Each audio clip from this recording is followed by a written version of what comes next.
giant frozen custard cone on the wall.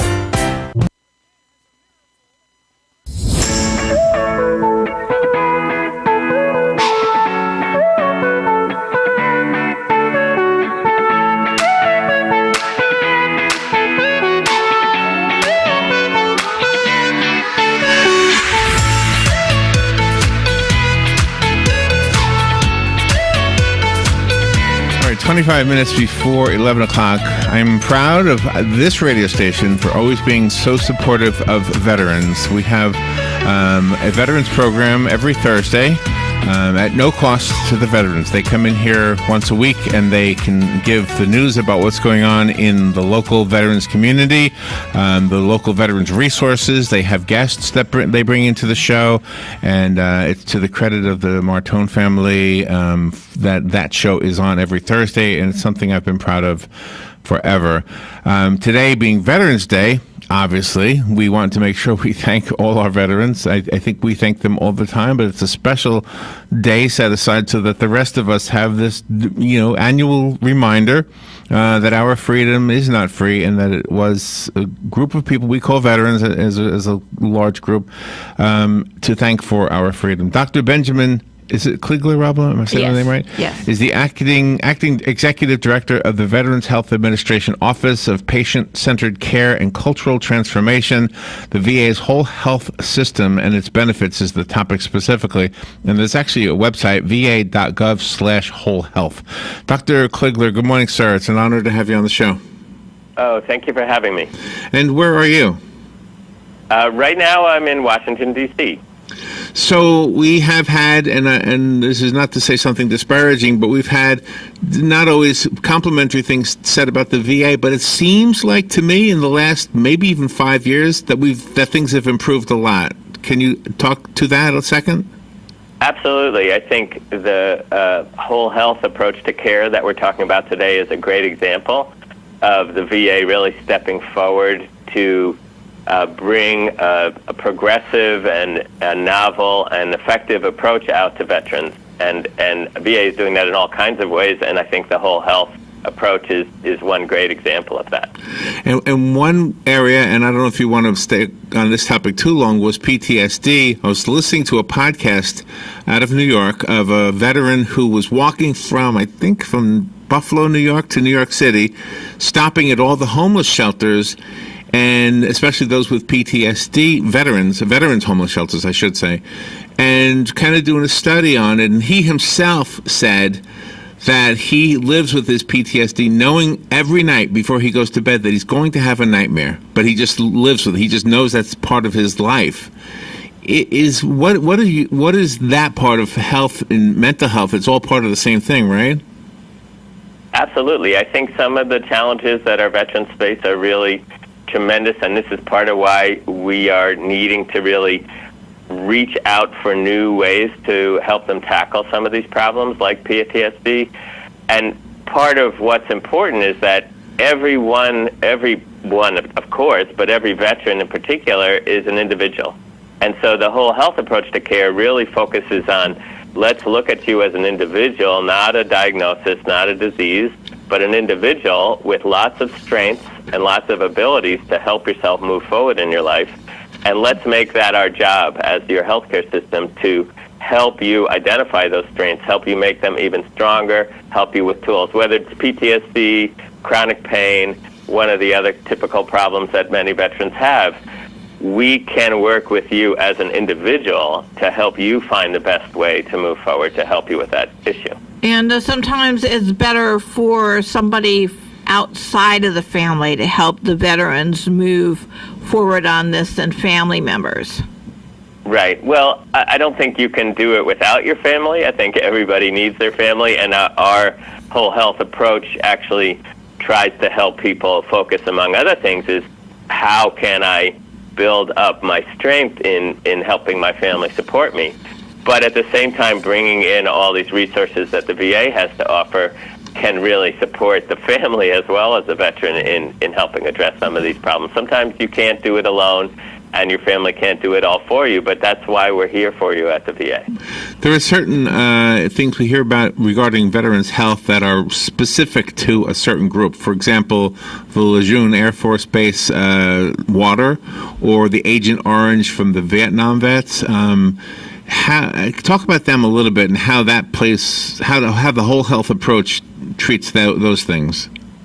Well, I think what's important is that VA is working hard to find the medical ways to address all those particular problems, and at the same time, whatever problem it is that you're dealing with, whether it's an exposure or PTSD or chronic pain, the idea of whole health as focusing on the individual and what's most important to them is really a universal idea across the board, that whatever problem you're dealing with, whether it's related to an exposure, related to pain, related to mental health, finding the ways to expand the toolbox and the set of options and resources that you have to make yourself stronger in dealing with that issue is a winner. No matter what the underlying problem or set of problems is, finding the way to build your own resources, your own strengths, and take advantage of this expanded set of tools, that's what Whole Health is trying to do.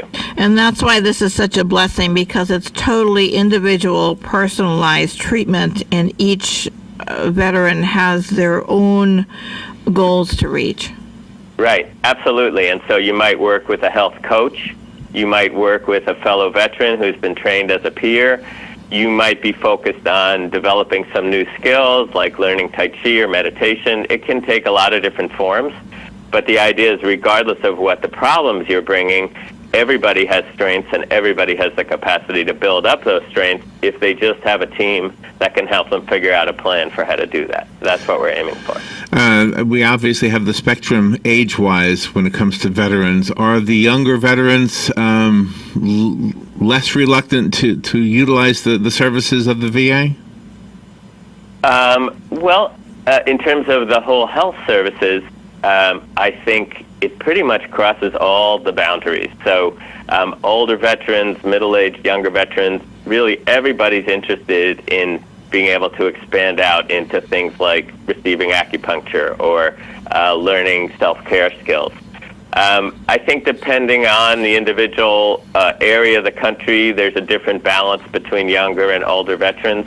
But our goal really is to make it work for everybody, regardless of your age. And what's interesting is that the receptivity and the openness of veterans to using this whole health approach and some of these more expanded toolbox of therapies, it's really across the board. It's not governed by age or gender or any specific factor. We just see a huge amount of interest all the way across the system.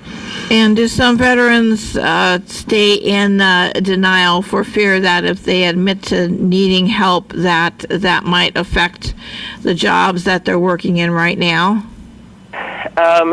Sure. I mean, I think veterans, like everybody else, it's hard to admit when you need help. Yeah. Absolutely. And in that sense, I don't think veterans are any different. And so I think finding ways to make that help available without having any kind of stigma attached is really, really important.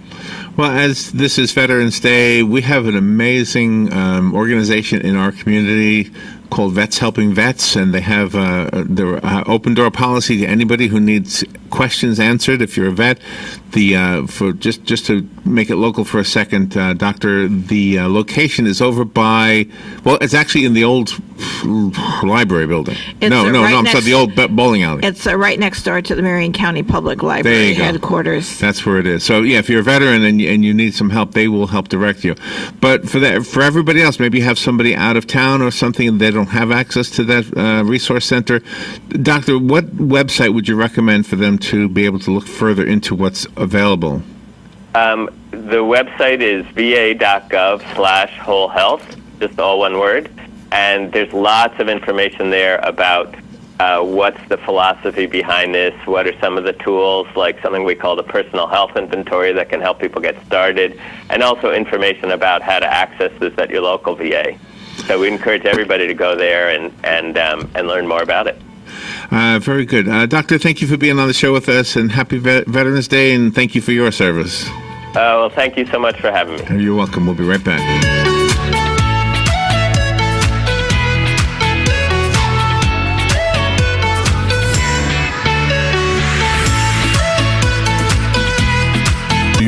WOCA studios Monday through Friday, 8 a.m. to 3 p.m. to help in aiding veterans and their families in crisis. This announcement has been brought to you by your friends at WOCA News Talk, The Source. Broadcasting from the Paddock Mall Studios, this is WOCA, Ocala, Gainesville, The Villages, 1370 AM, 96.3 FM, The Source.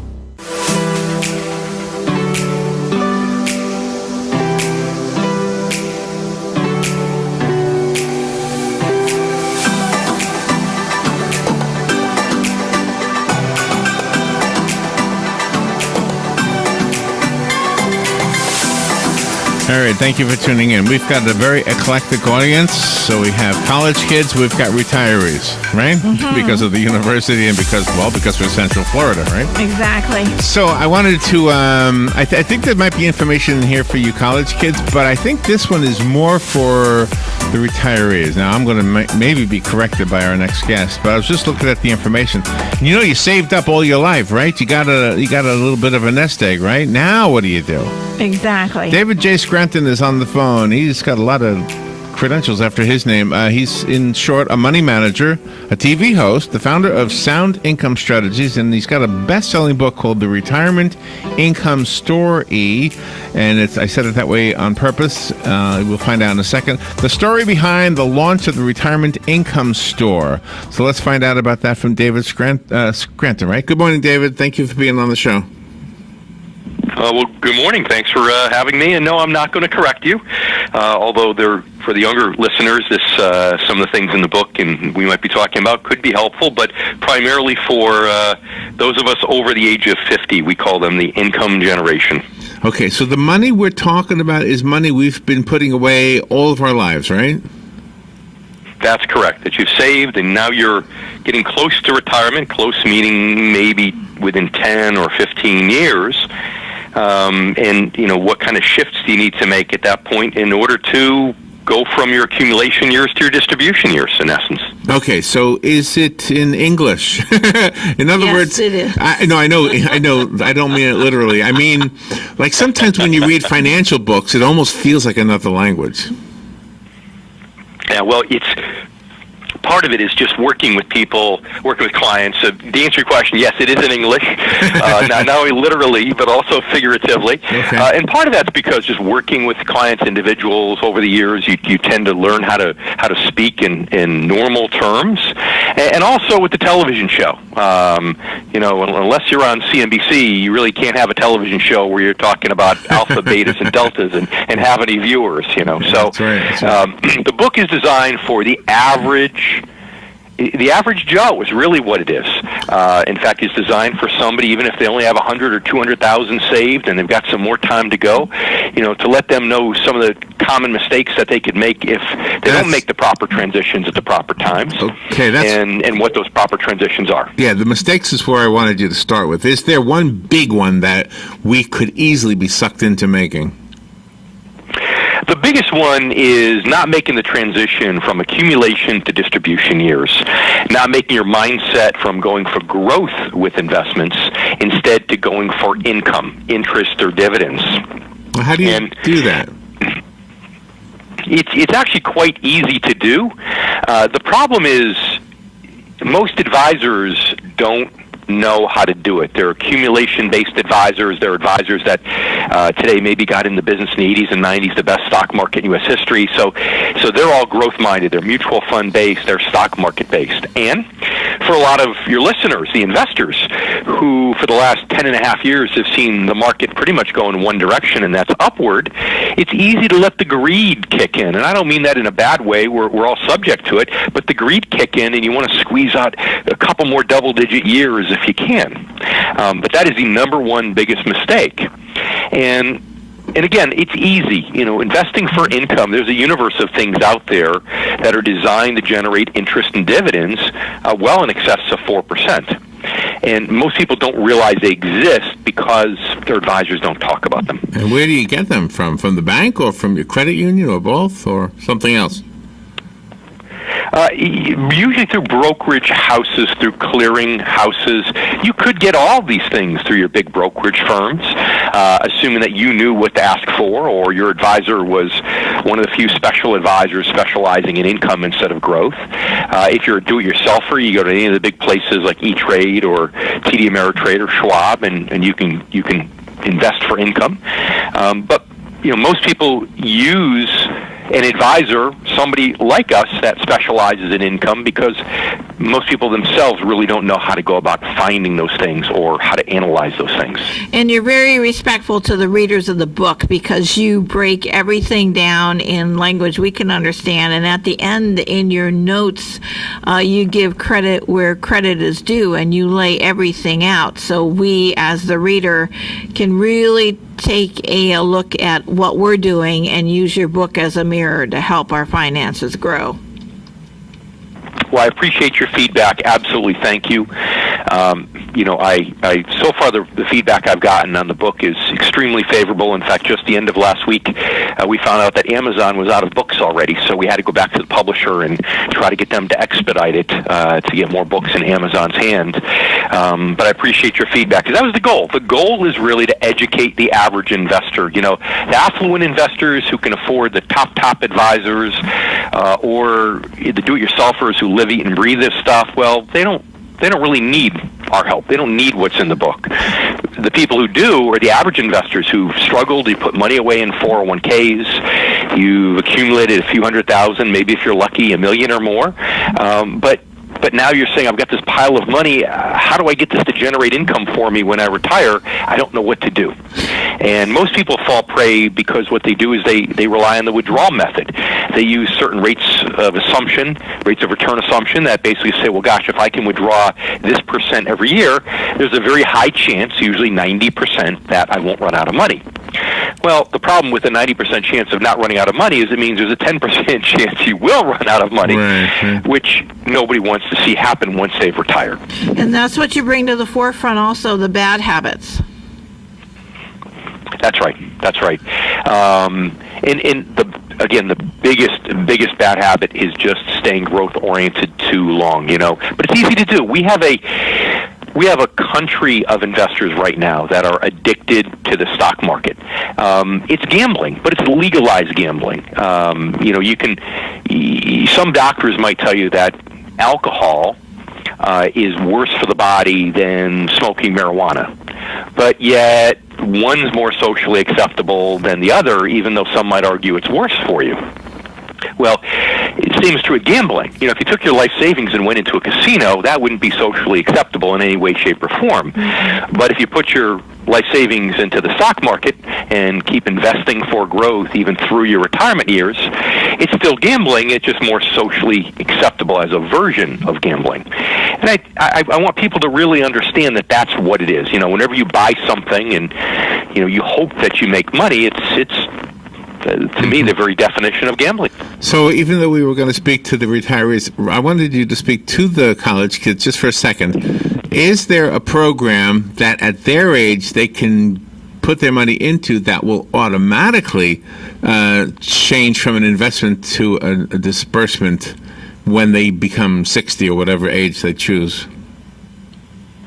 There are certain mutual funds that try to do that. They're called target funds, but they don't really accomplish the goal, in large part because they just shift from a stock mutual fund portfolio to more of a bond mutual fund portfolio as you approach retirement.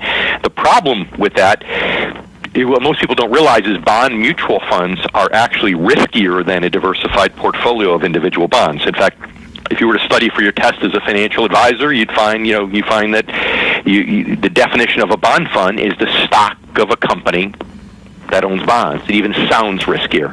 So for the younger folks, I would say the best thing is just, it's okay to be a little more growth-oriented when you're younger. Take some risk because you have time on your side. But once you start getting to your late 40s or close to 50, just please remember my words that you have to start thinking about that transition right about that age for most of us. So what do you do? Take your investment and put them all into something like the retirement income store? or in things that we specialize in general, whether you do it through us or you do it elsewhere, the universe of income-generating alternatives, I call it bonds or bond-like instruments, because whenever you invest in something, think about it this way, you can invest in raw land, and yes, you'll make money, but only if the raw land goes up in value. Meanwhile, it might go down in value. Or you can invest in rental property. And with rental property, you have a solid contract from a tenant, if you did it right, saying that you're going to get X amount of income each and every year, regardless of whether the real estate itself goes up or down in value. And we at the Retirement Income Store, yes, do specialize in those types of instruments that are much more akin to the rental income than to buying speculative property. And you also talk about leaving a legacy.